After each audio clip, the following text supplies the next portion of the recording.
దేవుని ఘనమైన నామమునకు మహిమ కలుగునుగాక. మన ప్రభువును రక్షకుడునునైన యేసుక్రీస్తుల వారి యొక్క ప్రశస్తమైన నామమునకే మహిమ ఘనత ప్రభావములు యుగయుగములకు కలుగునుగాక.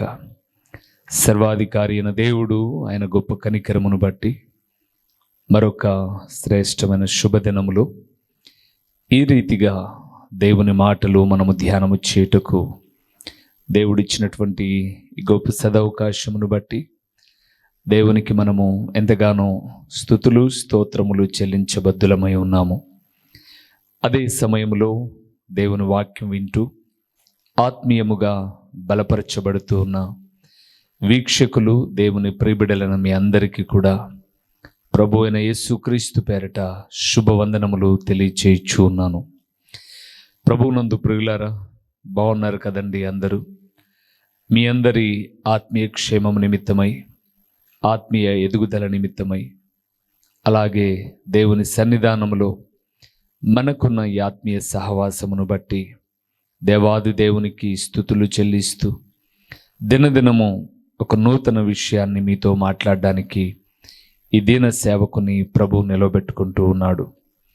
ఈ దీన సేవకుడు నిలవబడడానికి అనునిత్యము ప్రార్థించే ప్రతి తల్లి, ప్రతి తండ్రి సమానులకు, ప్రతి సోదరి సోదరులమనులకు, ఆత్మీయులైన దేవుని ప్రియబిడ్డలైన మీ అందరికీ కూడా నేను ఎంతగానో రుణస్థుడనై ఉన్నాను. మీ ప్రార్థన సహకారం దినదినం నన్ను బలపరుస్తూ మిమ్మల్ని బలపరచడానికి ఎంతగానో ఉపయోగపడుతుంది అని చెప్పడంలో ఏమాత్రము సందేహము లేదు. ప్రియులారా, మనమందరము దినదినము ఆత్మీయముగా బలపరచబడుతూ దేవుని రాకడ కొరకు సిద్ధపడాలని ప్రభు యొక్క ఆలోచన ఉన్నది. ఈ దినమున అలాగే రేపటి దినాన మీతో ప్రభు ఒక ప్రాముఖ్యమైన విషయాన్ని చెప్పమన్నాడు.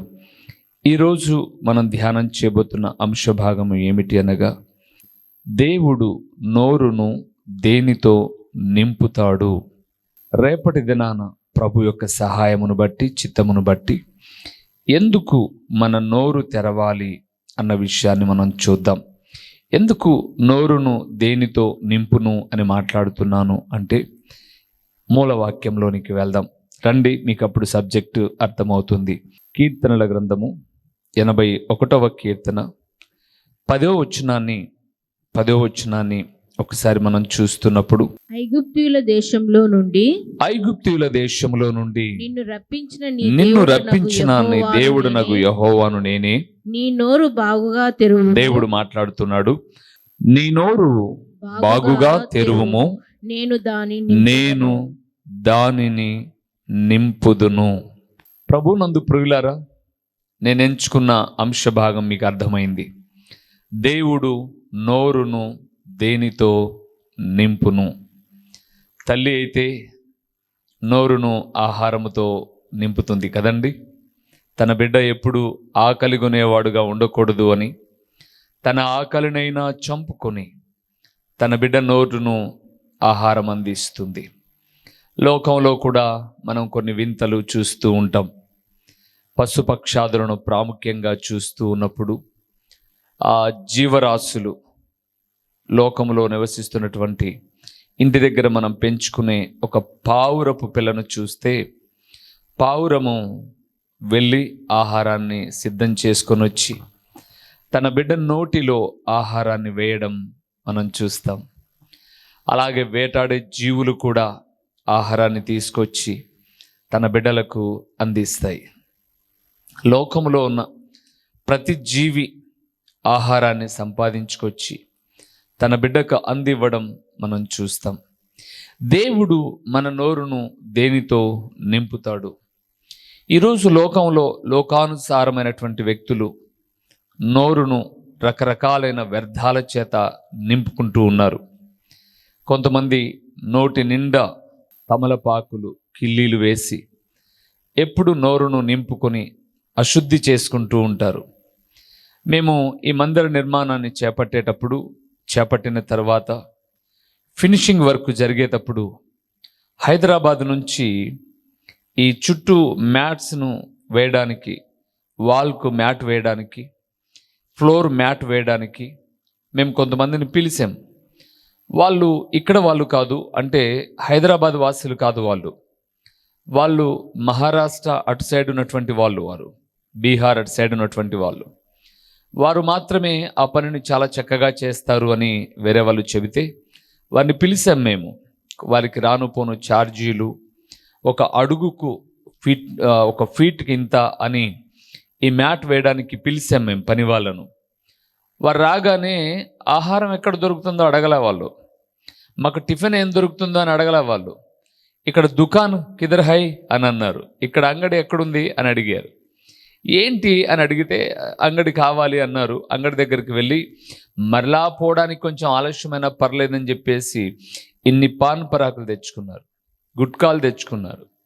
తెచ్చుకొని నములుతూనే ఉన్నారు. టిఫిన్ లేట్ అయినా వాళ్ళకి ఏం ఇబ్బంది లేదు, వాళ్ళకు హ్యాపీగా అది నమలేస్తూ ఉన్నారు. నేను చెప్పాను, ఇది మందిరం, మీరు నమిలండి, మింగండి. మీరు వెళ్ళి మా బాత్రూమ్స్ను చర్చిలలో ఇక్కడ ఎక్కడైనా ఉమ్మారు అని అంటే శాపం కొట్టుకుంటుంది అని చెప్పాను. అలాగే కొంతమంది నోటి నిండుత కిల్లీలు రకరకాలైనటువంటివి నములుతూ ఉన్నారు. కొంతమంది విశ్వాసులు ప్రార్థనలో భక్తిగా ఉంటున్నారు. ప్రార్థన అయిపోయిన తర్వాత ప్రార్థనకు ముందు ఆ పెదాల కింద నోట్లో హ్యాండ్స్ ఏదేదో పెట్టుకుంటున్నారు. నేను ఎప్పుడైనా వాకింగ్కి వెళ్ళేటప్పుడు చూస్తాను, ఆ కింద పడేసి ఉంటారు ఆ హ్యాండ్స్ యొక్క హాన్స్ అనేటటువంటి వాటి యొక్క పొట్లాలను కిందను చూస్తే అది తినుట ద్వారా ఆ నోరంతా పొక్కిపోయి ఒక విధమైనటువంటి జబ్బు వారికి కలిగిన ఫోటో దాని మీద ఉంటుంది. ఆయన మింగేస్తారు. కొంతమంది పొగ తాగుతూ ఉంటారు, అంటే సిగరెట్లు తాగుతూ ఉంటారు. ఆ ప్యాకెట్ మీద కూడా ఒక భయంకరమైన ఫోటో ఉంటుంది. ఆ పొగ త్రాగుట వల్ల నోటికి క్యాన్సర్ వచ్చి భయంకరమైనటువంటి దుస్థితి కలిగిన ఒక ఫోటో ఉంటుంది. ఆయన హ్యాపీగా కొనేసి తాగుతూ ఉంటారు. ఇలాగ లోకంలో చాలామంది తమలపాకుల చేత, కట్లబడి చేత, ఆకుల చేత, హాన్స్ చేత, లేకపోతే గుట్కాల చేత రకరకాలుగా నోటిని నింపుకొని వారి దగ్గర నిలబడి మాట్లాడితే అసహ్యం కలిగే రీతిగా ఆ నోటిలో ఉన్నటువంటి ఆ యొక్క తుంపర్లన్నీ ఎదుటి వ్యక్తుల మీద పడేటట్టుగా మాట్లాడేటట్టుగా వారి దగ్గర ఉండకూడదురా బాబు అనబడేటటువంటి రీతిగా ఉండడం మనం చాలా విషయాలు చూస్తూ ఉంటాం. అయితే ప్రియులారా, అవి ఏవి కాదు దేవుడు నోరును నింపేది. ఆయన నోటిని నింపడంలో చాలా శ్రేష్టమైన గుణగణాలు కలిగి ఉన్నాయి. మన నోరును దేనితో నింపుతాడు అని మనం చాలా విషయాలు చూడొచ్చు. మనం ఎందుకు ఈ నోరును తెరవాలో కూడా తర్వాత విషయం చెప్తాను. నోరును దేనితో నింపుతాడో కొన్ని విషయాలు చూద్దాం. కీర్తనల గ్రంథంలోనే 126వ కీర్తనకి వెళ్దాం ప్రియులరా. 126వ కీర్తన 2వ వచనాన్ని ఒకసారి మనం చదుదాం ప్రియులరా. 2వ వచనాన్ని మనం చదుదాం. మనము కల కనిన వారి వలె నుంటిమి, మన నోటి నిండా నవ్వుండెను, నవ్వుండెను, మన నాలుక ఆనందగానముతో నిండియుండెను. చాలు ప్రియులారా. ప్రభువునందు నాకు ప్రియమైన వారలారా, యాత్ర కీర్తన దావీదుది అని వ్రాయబడి ఉంది. యాత్ర కీర్తనలు సొలొమోను రాశాడు, దావీదు గారు కూడా రాసినట్లుగా లేఖనాలు మనం చూస్తూ ఉన్నాం. ఈ జీవన ప్రయాణాన్ని యాత్రతో పోల్చారు భక్తులు. నిజమే, బైబిల్ గ్రంథంలో భక్తులు అదే చెబుతూ ఉన్నారు. మనము యాత్రికులమును పరదేశులమునై ఉన్నారు అన్నారు. నిజమే, ఈ ఊరు నుంచి ఎక్కడైనా మనం యాత్ర కొరకు వెళ్తాం. 2 రోజులో, 3 రోజులో, 20 రోజులో, 30 రోజులో యాత్ర నిమిత్తమై వెళ్తే యాత్రను ముగించుకున్న తర్వాత మరలా మన ఇంటికి మనం వచ్చేస్తాం. అలాగే విశ్వాస జీవితంలో కూడా ఒక యాత్ర అండి ఈ విశ్వాస జీవితం. మనం పరము నుంచి ఈ భూలోకానికి యాత్ర నిమిత్తమయ్యే వచ్చాం. ఈ యాత్రను ముగించుకొని మరలా మనం వదిలి వచ్చిన లేదా మనం ప్రారంభించిన ప్రయాణం పరలోకానికి వెళ్తేనే క్షేమం, మరొక చోటుకి వెళ్తే క్షామం. సరే, ఇక్కడ యాత్ర కీర్తనలో దావీదు అంటున్నాడు, మనము సియోనుకు తిరిగి వచ్చిన వారిని యెహోవా చెరలో నుండి రప్పించినప్పుడు అనే మాటను మొదటి వచనంలో మనం చూస్తాం. సియోను ఒకవేళ ఈరోజు మనం పోల్చుకోవాల్సి వస్తే అది దేవుని సంఘానికి. మనం ఏ చెరలో ఉన్నాం? ఇశ్రాయేలులైతే ఐగుప్తు చెరలో ఉన్నారు. విశ్వాసులమైన మనము ఒకప్పుడు పాపపు చెరలో ఉన్నాం. అపవిత్రత, అసహ్యత, దేవునికి నచ్చని అనేకమైనటువంటి విధి విధానాల్లో పట్టుబడి ఉన్నాం మనం. దేవుని గొప్ప కనికరం అండి, ఆ వార్త మనకు చేరువయ్యి ప్రియ ప్రభుల వారి యొక్క త్యాగాన్ని మనము తెలుసుకొని జీవాధిపతి అయిన దేవుని నామములో మనం పాపులమని ఒప్పుకొని పశ్చాత్తాపము పడి మన పాపాలన్నిటిని ఒప్పుకొని విడిచిపెట్టి ఆయన నామములో రక్షించబడి సంఘములోనికి చేర్చబడ్డాం. మనల్ని గురించి ఆయన మాట్లాడుతూ దేవుడు మనల్ని చెరలో నుండి రప్పించినప్పుడు కల కనిన వారి వలె ఉంటిమి. ప్రియులారా, చాలా పర్యాయములు మన ఇళ్లలో మనం కొన్ని కలలు కంటాం పడుకొని నిద్రపోయేటప్పుడు. కల కన్నప్పుడు ఏదో గొప్ప గొప్ప వ్యక్తుల పక్కన ఫోటో దిగినట్లుగా, గొప్ప పట్టణాలను సందర్శించినట్లుగా, గొప్ప ప్రదేశాలను తిరిగి వచ్చినట్లుగా కలకని ఉదయాన్నే లేచి మన వాళ్ళతో చెప్పుకుంటాం. విషాదాన్ని అయితే భయపడతాం. సంతోషభరితమైనటువంటి విషయాలైతే నేను ఇలాగ పలాని వ్యక్తుల దగ్గర ఫోటో దిగాను తెలుసా, పలాని ఇల్లు కట్టుకున్నట్లు, పొలం కొన్నట్లు, వాహనం కొన్నట్లు, ఇలాగ కల కన్న తర్వాత ఆ కలలోని భావము హృదయాన్ని అబ్బురపరిచేది, ఆనందపరిచేదైతే ఇదిగో అక్కడ రాయబడి ఉంది, మన నోటి నిండా నవ్వు ఉండెను. నిజమే ప్రియులారా, ఈరోజు ఈ విశ్వాస జీవితాన్ని మనము ఆనందభరితంగా కొనసాగిస్తూ ఉన్నాం. ఇది ఒక కలలాగా జరిగిపోయిందండి. ఒకప్పుడు మన జీవితాలు పాపమనే చెరలో ఉన్నాయి. అసలు రక్షించబడతాము అని, రక్షించబడి ఇంత ఆనందంగా విశ్వాస జీవితాన్ని జీవిస్తాము అని మనం ఎప్పుడు కలగనలా. కానీ అవన్నీ కలలాగా జరిగిపోయి ఈరోజు మన ఆత్మీయ జీవితంలో నోటి నిండా నవ్వు ఉంది. మన నాలుక ఆనంద గానము చేస్తూ ఉంది. అంటే నోరు నిండా ఏముందండి? ఇప్పుడు నవ్వు ఉంది, నవ్వు ఉంది. ప్రభువునందు ప్రియులారా, దేవుడు ఎలాంటి వాడు అనంటే తనను నమ్మిన బిడ్డల నోటి నిండా నవ్వుతో నింపాలనుకునేవాడు, నవ్వుతో నింపాలనుకునేవాడు. మన పిల్లలు ఎప్పుడు నవ్వుతూ ఉండాలని మనం కోరుకుంటాం. సంతోషంగా, ఆనందంగా, బాధలో ఉండాలి అని, విచారంలో ఉండాలని మనం కోరుకోం. ఈ వాక్యం వింటున్న ఓ తల్లి, ఓ తండ్రి, ఎన్నో బాధలు నువ్వు మింగి నీ పిల్లలకు నువ్వు ఆనందాన్ని ఇచ్చావు. నిజమే కదా? నిజమే.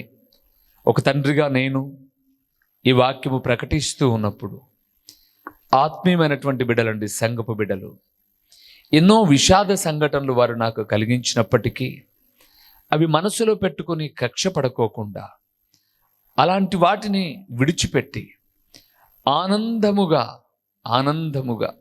దేవుని స్తుతించడం ఒక భాగ్యముగా ఎంచడం గొప్ప విషయం. అయితే దేవుడు అంటున్నాడు, మన నోటిని నవ్వుతో, ఆనందముతో ఆయన నింపువాడుగా ఉన్నాడు. దేవుడు నోరును ఆనందముతో, అందుకే ఆశాపు అన్నాడు కదండి 81వ కీర్తన 10వ వచనంలో, నీ నోరు తెరువుము, దానిని నేను నింపెదను అన్నాడు. దేవా, నోరు తెరసమన్నావు, దానిని దేనితో నింపుతావంటే ఆనందముతో. ఆనందముతో. శారా కూడా అంటుంది, దేవుని దూతలు వచ్చే ఏటికి అంటే ఇలాంటి సంవత్సరానికి నీ కౌగిటిలో బిడ్డ ఉంటాడు అని అంటే శారమ్మ నవ్వుతుంది. దేవుని దూతలు అన్నారు, ఏమి శారా, దేవునికి అసాధ్యమైనది ఏదైనా ఉన్నదా, నువ్వేంట నవ్వుతున్నావు అని అంటే నేను నవ్వలేదు అనింది. కానీ ప్రియులారా, 21వ అధ్యాయం ఆదికాండానికి మనం వెళ్తే శారా నోటిని నవ్వుతో నింపాడు దేవుడు. యోబు గ్రంథం 8వ అధ్యాయము 22వ వచనాన్ని ఒకసారి చూద్దామా ప్రియులారా? 22వ వచనం 8వ అధ్యాయము. బిల్గదు అనగా యోబు స్నేహితుడైనటువంటి బిల్గదు ఒక చక్కటి మాట మాట్లాడుతున్నాడు. 8:22. అయితే ఇంకను ఆయన నీకు నోటి నిండా నవ్వు కలుగ చేయును, ప్రహర్షముతో నీ పెదవులను నింపును. చాలు. యోబు యొక్క స్నేహితులైనటువంటి ముగ్గురు అండి. బిల్గదు అందులో ఒక వ్యక్తి. చాలా చక్కటి మాటలు ఈ 8వ అధ్యాయములో మాట్లాడుతూ వస్తాడు.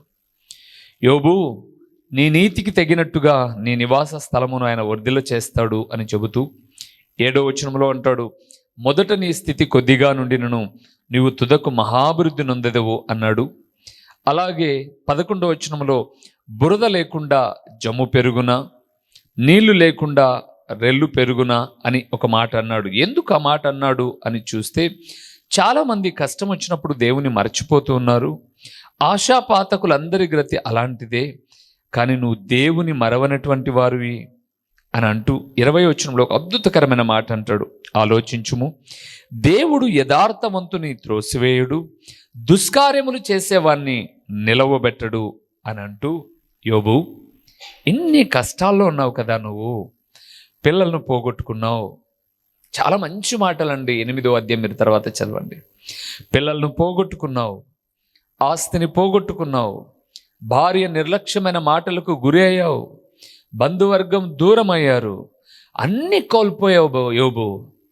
కానీ నీ భక్తిని కోల్పోలే యోబు, నీ యథార్థతను కోల్పోలే యోబు. అందుకే బిల్గదు అంటాడు, యోబు, ఇప్పటికీ ఆయన నీ నోటి నిండా ఏమి కలుగు చేశాడు? నవ్వు కలుగు చేశాడు.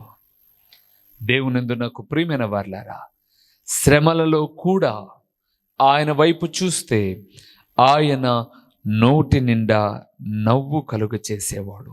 అందుకే దేవుడట నోరును దేనితో నింపుతాడు అని మనం లేఖనాలను చూస్తూ ఉన్నప్పుడు, దేవుడు నోరును ఆనందముతో అనగా నవ్వుతో ఆనందగానము చేయడానికి నోటి నిండా నవ్వును నింపి నవ్వుతో నోరును నింపేవాడుగా ఉన్నాడు. మొదటి విషయం. రెండవ విషయాన్ని చూద్దాం.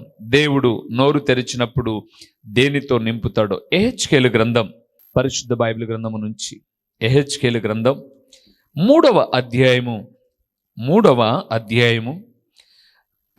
వచనాన్ని ఇక్కడ కూడా నోరు తెరవము, నేను దాన్ని నింపుతాను అన్నాడు. 3వ అధ్యాయం 2వ వచనాన్ని చూద్దాం. నేను నోరు తెరవగా ఆయన ఆ గ్రంథము నాకు తినిపించి 3వ వచనం, నరపుత్రుడా నేనిచ్చుచున్న ఈ గ్రంథమును ఆహారముగా తీసుకుని దానితో నీ కడుపు నింపుకోనుమని నాతో సెలవీయగా నేను దాని భక్షించితిని, అది నా నోటికి తేనె వలె మధురముగా. చాలు ప్రియులారా. రెండవదండి, నోరు తెరవగా వాక్యమనే ఆహారముతో నోరును నింపును. వాక్యమనే ఆహారముతో నింపుతాడు ప్రియులారా. ఈ ఎహెచ్కేలు గ్రంథం 3వ అధ్యాయాన్ని చూస్తున్నప్పుడు, నరపుత్రుడా నీకు కనబడిన దానిని ఆ గ్రంథమును భక్షించు అన్నాడు. అంటే గ్రంథమును భక్షించడం అంటే ఏంటి? ఇప్పుడు మన అందరి దగ్గర బైబిల్ గ్రంథాలు ఉన్నాయి. వేద గ్రంథం బైబిల్ ఉంది. రోజుకు ఒక పేపర్ చించుకొని తినమనా? కాదు ప్రియులారా, అపార్థం చేసుకోమాకండి. ఆ మాటలను భుజించాలంటే మనం వాడేటటువంటి మన దేహంలోని ప్రాముఖ్యమైన అవయవం ఏది? నోరు. దేనినైనా నోటులోని వేసుకొని నములి మింగుతాం.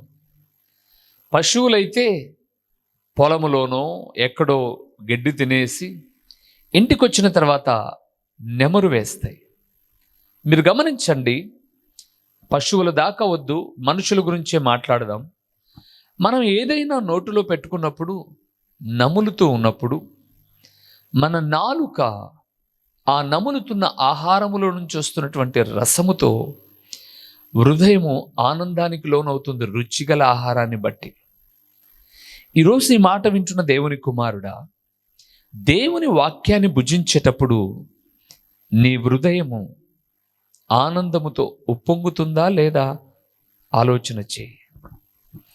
ఎన్నో పర్యాయములండి ఈ మాటలు చదువుతూ ఉన్నప్పుడు మేము మా కుటుంబ ప్రార్థనలోనైనా వ్యక్తిగత లేఖన పఠనంలోనైనా దేవుని మాటల మాధుర్యతను మేము భుజిస్తూ ఉన్నప్పుడు ఇప్పటిదాకా ఇది కష్టంగా ఉంది, దీన్ని కప్పెడదాం, ఇది ఇబ్బందికరంగా ఉంది, ఈ వాక్యాన్ని చదవద్దు అని అనుకొని దాన్ని రిజెక్ట్ చేసిన విషయాలు లేవు ప్రియులారా. అవి మాధుర్యంగా స్వీకరిస్తూ ఉన్నప్పుడు హృదయానికి ఆనందాన్ని కలిగిస్తుంది ప్రియులారా. ఒక ఆహారము శరీరానికి బలం ఇచ్చినట్లుగా దేవుని వాక్యము నీ ఆత్మీయతకు, నీ హృదయమునకు, నీ ఆత్మీయ జీవితానికి బలాన్నిచ్చేవిగా ఉన్నాయి.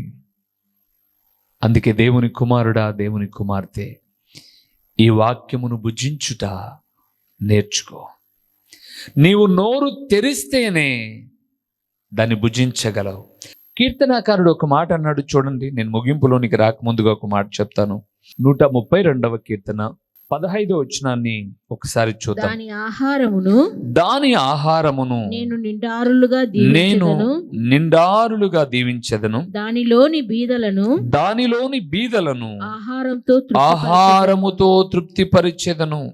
దేని ఆహారం అని మీరు 11వ వచనాన్ని 132వ కీర్తన 11వ వచనాన్ని మనం 3వ లైన్లు చూస్తే, నేను వారికి బోధించు నా శాసనమును వారు అనుసరించిన ఎడల చాలు.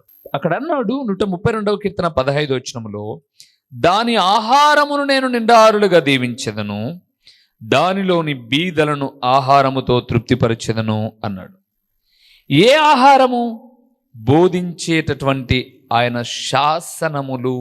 ప్రభునందు ప్రియులారా, ఈరోజు లోకములో ఉన్న ఆహారము కన్నా అత్యంత విలువైన ఆహారము దేవుని వాక్యమే. అందుకే యేసు ప్రభుల వారు 40 దినములు అరణ్యములో శోధించబడి మరడా పట్టణంలోనికి వస్తున్నప్పుడు అపవాది ఎదుర్కొన్నాడు యేసు ప్రభుల వారిని. ఎదుర్కోగానే మొట్టమొదట అడిగిన మాట చూడండి, నువ్వు దేవుని కుమారుడవు కదా, ఆకలితో ఉన్నావు, 40 దినాలు ఉపవాసం ఉన్నావు, ఆకలితో ఉన్నావు, దేవుని కుమారుడా, ఈ రాళ్లను రొట్టెలుగా చేసుకొని తిను. దేవుని బిడ్డలారా, ఆ మాట అనగానే యేసు ప్రభుల వారు, ఎస్, నేను దేవుని కుమారుడనే, ఈ రాళ్లను రొట్టెలు చేసుకోగలిగిన సామర్థ్యము నాకుంది, అంత జ్ఞానము బలము నాకుంది, నేను చేసుకుంటాను అన్నాడా? అద్భుతకరమైన మాట అండి సాతానుతో అన్నది. మనుషుడు రొట్టె వలన మాత్రము కాదు, కానీ దేవుని నోట నుండి వచ్చు ప్రతి మాట వలన బ్రతుకును. దేవుని ప్రియబిడ్డలారా, వాక్యము కరువయ్యే రోజులు వచ్చేసే. ఇప్పటికే ఆమోసు గ్రంథం 5వ అధ్యాయంలో చెప్పబడిన రీతిగా లోకములో ఆహారపు కొరత కన్నా వాక్యపు కొరత ఏర్పడింది. ఈ రోజు నువ్వు దేవుని వాక్యమును నీ హృదయములో నింపుకోగలిగితే, నీ నోట వాటిని భుజించగలిగితే, అది నీకు జీవము పరమునకు తీసుకుని వెళ్ళేటటువంటి భాగ్యమునిచ్చేదిగా ఉంది. ఈరోజు వాక్యమును గురించి తపన లేని వారుగా ఉన్నారండి చాలామంది. ఒక దేవుని సేవకుడిగా జ్ఞాపకం చేస్తున్నాను. దేవుడు అంటున్నాడు ఆసాపుతో 81వ కీర్తన 10వ వచనములో, నీ నోరు బాగుగా తెరువుము, నేను దానిని నింపుదును. ప్రభువా, నోరు తెరుస్తాను నేను, నా నోరును దేనితో నింపుతావు ప్రభువా నువ్వు అని అంటే 126వ కీర్తన 2వ వచనములో అన్నాడు, నోటిలో నవ్వును ఉంచుతాడండి. ఈరోజు చాలా కుటుంబాల్లో ఆనందం కరువైపోయింది ప్రియులారా. ఒకప్పుడు భార్య, భర్త, పిల్లలు కూర్చొని హ్యాపీగా నవ్వుకునే వాళ్ళండి, మాట్లాడుకునే వాళ్ళండి, భుజించే వాళ్ళండి. ఈరోజు ఆ ఫెలోషిప్, ఆ సహవాసం లేదు చూడండి. పిల్లవాడు తినేటప్పుడు, తల్లిదండ్రులు తినేటప్పుడు హోటల్ మాదిరి అయిపోయింది. ఎవరికి నచ్చినప్పుడు వాళ్ళు వచ్చి భోంచేసి వెళ్ళిపోతున్నారే, కానీ అందరూ కూర్చొని మాట్లాడుకుంటూ నవ్వుకుంటూ భోంచేసే అనుభవంలోనికి వెళ్ళిపోయారు. నేను ఎన్నో మాటలు బాధపడ్డానండి. మా తండ్రి గారు బ్రతికున్నప్పుడు నన్ను, మా అన్నదమ్ములను, అక్క చెల్లెలను అందరినీ కుటుంబ ప్రార్థనలో కూర్చోబెట్టి ఏదైనా పాట పాడుతూ మా నాన్న పాడుతుంటే మేమందరము పాడేవాళ్ళము. కొన్ని పదాలు మాకు పలకడం రానప్పుడు ఒకరిని ముఖాలు ఒకరు చూసుకుని నవ్వుకునే వాళ్ళం. నవ్వుకున్న ఆ రోజు ఆనందంగానే ఉండేది. ఈరోజు నా తోడబుట్టిన వాళ్ళు చాలామంది కుటుంబ ప్రార్థనలు లేక వారి జీవితాల్లో నవ్వు లేదు, విషాదాలు ఉన్నాయి. కానీ నా కుటుంబంలో ఆ కుటుంబ ప్రార్థన నా తండ్రి తర్వాత నేను నేర్చుకున్నాను. ఆ క్రమాన్ని నేను కలిగి ఉన్నప్పుడు బాధలో, ఇరుకులో, ఇబ్బందులో దేవుని వాక్యాన్ని పఠిస్తూ ఉన్నప్పుడు నవ్వుతో నింపుతూ ఉన్నాడండి. నా నాలుక ఆనంద గానము చేస్తుంది. నా కుటుంబం కూడా అట్టి క్రమంలోనికి వెళ్తున్నప్పుడు నేను చాలా పర్యాయములు అనుకుంటాను, అయ్యో నా తోడబుట్టిన వాళ్ళకి ఆ భాగ్యం లేకోకుండా వెళ్ళిపోయిందే అని. దేవుని ప్రియబిడలారా, నీ కుటుంబంలో ఒక నవ్వు దూరం అయిపోయి విషాదము చేరువై ఉన్నట్లయితే దేవుని మాటలు భుజించుటలేదు కాబట్టే అని మీరు గ్రహించి స్టార్ట్ టుడే, ఈరోజు ప్రారంభించండి. దేవుని వాక్యాన్ని భుజించడం మిమ్మల్ని తృప్తిపరిచి నవ్వుతో నింపుతాడు. ప్రేమ స్వరూపి, కరుణా సంపన్నుడా, ఈ వాక్యము ప్రకటిస్తున్నప్పుడు ఎదురుగా కూర్చుని వింటున్న బిడ్డలలో ఏ కుటుంబాల్లో ఆనందము లేదో, నవ్వు లేదో, తండ్రి భౌతికమైన ఈవులను బట్టి నవ్వుతూ ఉన్నట్లయితే వాక్యము ద్వారా కలిగే సంతోషాన్ని అనుభవించడానికి సహాయం చేయండి. ప్రకటించబడిన పరలోకపు సంగతులు వ్యర్థముగా పోకుండా సారవంతమైన నేలను పడిన విత్తనము వలె 30దంతలుగా 60దంతలుగా 100ంతలుగా ఫలింపచేసి మీ ఘననామానికి మహిమ ఘనత ప్రభావములు మీరు కలుగు చేసుకునుమని ఎంతైనా నమ్మదగిన దేవుడవైన మీకు స్తుతులు చెల్లించుకుంటూ యేసు నామములో అడిగి పొందియున్నాము తండ్రి, ఆమేన్.